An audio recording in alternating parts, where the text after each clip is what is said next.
신약 성경에 따르면 예수 그리스도는 서기 33년경 로마인들에 의해 잔혹하게 순교당했습니다. 그러나 예수는 무덤에 묻힌 지 사흘 만에 기적적으로 다시 살아나 제자들에게 나타나셨고 이후 하늘로 승천하셨다고 전해집니다. 예수의 부활과 죽음을 이긴 승리는 기독교인들이 매년 부활절에 기념하는 중심 주제입니다. 그러나 스코틀랜드의 인류학자 제임스 프레이저가 1922년에 발표한 세계 종교 및 신화 연구서 황금가지에 따르면 기독교만이 죽은 신을 숭배한 유일한 고대 종교는 아니었습니다. 성경이 쓰여졌던 고대 근동 지역에서는 신의 죽음과 부활 이야기가 농경주기와 밀접하게 연결되어 있었고, 프레이저는 초기 기독교인들이 부활절 날짜를 기존 이교도의 부활 축제와 맞추기 위해 봄철을 선택했을 것이라 보았습니다. 기독교와 이교 축제들 사이의 유사성은 우연이라고 보기엔 너무 많고 너무 뚜렷하다고 프레이저는 결론지었습니다.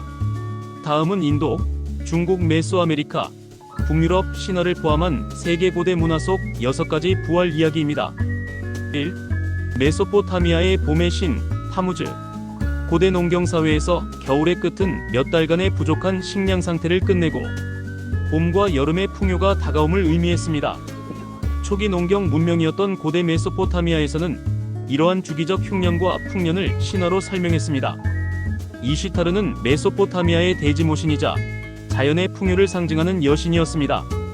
그녀의 연인은 잘생긴 청년신 타무즈로 매년 겨울이 되면 죽어 음침한 저승으로 내려갔습니다. 이시타르는 매년 6개월 동안 연인을 구하기 위해 저승으로 내려갔고, 그 시기 동안 지상은 생식과 성장, 풍요를 이뤘습니다. 봄이 되면 저승의 여신 알라투는 이시타르와 타무즈에게 생명의 물을 뿌려주어 다시 지상으로 돌아오게 했고, 그로 인해 땅에는 생명과 초록이 다시 찾아왔습니다. 바빌로니아 달력에서는 이 부활이 6에서 7월경인 타무즈의 달에 기념되었습니다. 고대 근동 전역에서는 이봄 부활 이야기에 각 지역 고유의 변형이 존재했습니다. 프리기아인은 키벨레 여신이 주검이 된 아티스를 춘분에 되살렸다고 전하며, 그리스 신화에서는 하데스에게 납치된 페르세포네가 매년 봄 저승에서 돌아와 식물과 곡식이 다시 자란다고 믿었습니다. 2. 이집트의 죽음과 농업의 신 오시리스. 고대 이집트 문명 역시 자연주기에 의존하였고, 특히 나일강의 봄 홍수는 농업의 핵심이었습니다. 이들은 자연의 질서 있는 순환을 농업의 신 오시리스가 다스린다고 믿었습니다. 오시리스는 여신 이시스와 함께 세상을 다스렸으나 질투심 많은 동생 세트에게 속아 죽임을 당하고 시신은 토막나 이집트 전역에 흩어졌습니다. 이시스는 오시리스의 몸을 모아 기름을 바르고 정성스럽게 시신을 방부 처리하여 부활시켰으며, 그는 이후 저승의 신으로 영원히 살아났습니다. 고대 파라오들도 오시리스처럼 불멸의 존재가 되기 위해 이시스의 방식대로 방부 처리와 미라 제작을 받았습니다. 투탕카멘 같은 왕족 미라들은 오시리스의 얼굴을 본뜬 가면을 쓰고 매장되었습니다. 3. 고대 인도의 죽음을 이긴 사랑 이야기. 인도에는 죽음과 부활을 다룬 사랑 이야기 하나가 전해집니다. 힌두 전통에 따르면 사비트리라는 아름답고 총명한 공주는 구원자들을 모두 거절하고 진정한 사랑을 찾기 위해 궁을 떠났습니다. 그녀는 사티아반이라는 나무꾼을 만나 사랑에 빠지고 결혼했으나 결혼 1년 후 남편이 죽을 것이라는 신의 예언을 듣게 됩니다. 예언대로 첫 결혼 기념일날 사티아반은 쓰러져 죽고, 죽음의 신 야마라즈가 그의 영혼을 데려갑니다. 그러나 사비트리는 그를 뒤따라 저승문 앞까지 가며 사정을 호소했습니다. 야마라즈는 단 하나의 소원을 들어주겠다고 했고, 그녀는 많은 아이를 갖게 해달라고 요청합니다. 야마라즈가 허락하자 사비트리는 남편 없이 어떻게 아이를 낳느냐고 물으며 자신은 사티아반 외에는 결혼할 수 없다고 말합니다.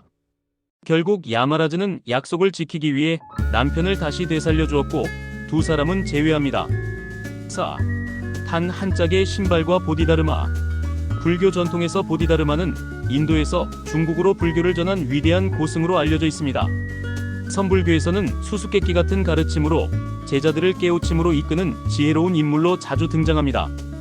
어느 날 중국 외교관 송윤이 인도와 중국 사이의 파미르 산맥을 지나던 중 노쇠한 보디다르마를 마주쳤고, 어디로 가는지 묻자 이제 고향인 인도로 돌아간다고 했습니다.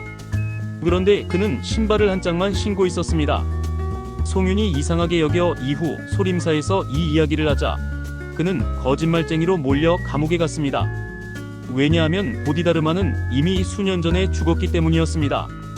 이를 확인하기 위해 무덤을 열었더니 한 짝의 신발만 남아 있었습니다.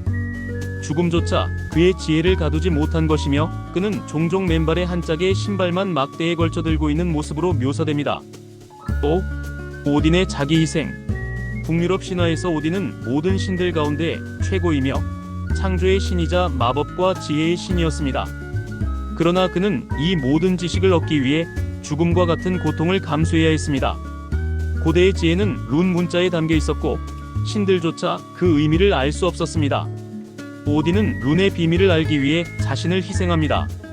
에픽시 하바말에 따르면 그는 나를 나에게 바쳤다며 자신을 세계수 이그드라실에 매달고 창으로 옆구리를 찌릅니다. 아무도 그를 도와선 안 되었고 그는 9일 동안 나무에 매달린 채 우르드의 샘을 응시했습니다. 마침내 9일째 되는 날 룬 문자의 형상이 드러나고 오딘은 새로운 능력과 지혜를 가진 존재로 다시 태어났습니다. 6. 케찰코아틀 메소아메리카의 부활신. 고대 메소아메리카에서 가장 위대한 신은 깃털 달린 뱀 케찰코아틀이었습니다. 그는 마야, 톨텍, 아즈텍 문명 전반에 걸쳐 숭배되었습니다. 일부 전통에서 그는 오시리스와 유사한 존재로 농업과 식물의 신이자 비의 신 트랄록과도 연관이 있었습니다. 그러나 그는 형제의 계략에 속아 술에 취하고 여사제와 동침한 뒤 죄책감에 스스로 불에 뛰어들어 죽습니다. 하지만 그는 다시 부활했습니다. 톨텍 신화에서는 금성샛별과 연결되어 있는데 금성은 태양에서 떠오르는 듯한 움직임을 보이며 의는 자기 장래 화영장에서 다시 살아난 케찰코아틀을 상징합니다. 그는 죽음과 재탄생의 신이며 창조신으로서 저승에 내려가 인류를 만들기 위한 뼈를 가져오기도 했습니다.